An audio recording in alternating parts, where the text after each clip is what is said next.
Usembut Menteri Rangba ke Jelabat National Vice President ke NPP, ubak senga balang dhar ha ke Pratrik Jemang, ula kentok ting ya ke Voice of the People Party VPP, halor ke jingbam wan ya shimbenta ha ke jingalang jong barok ke sengsan pertai, halor ke State Reservation Policy, kaba makahi kala dawat ting da ke baong ba kala le politics, bat kamdan ke jing sengukya halor ke dingaman.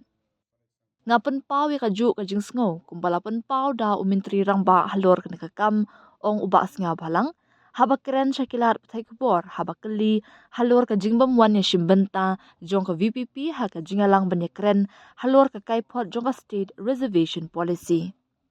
Kalong ke bos ngusi banyo i bakani hi ka party VPP kebala dawat ting ban khot i ka jingalang jong baro ki sengsan perthai kam shim lawan shakani ka jingalang ulaong. Haba keli la ka VPP kale politics ya ka man ubak senga balang ula jubam. Fikran ya ka badai Kapau bagi syukwa ban le politics namar kim shim la pen i bagi don shisha ya ka jing songkya halor ka man.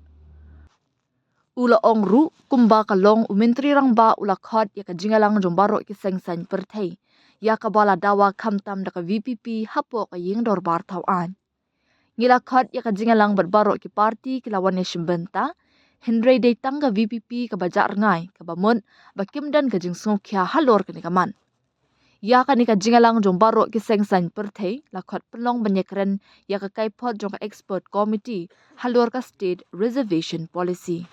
See that I think Chief Minister has replied very clearly yesterday. So why should it be the same thing? Exactly what House CM expressed, same to me.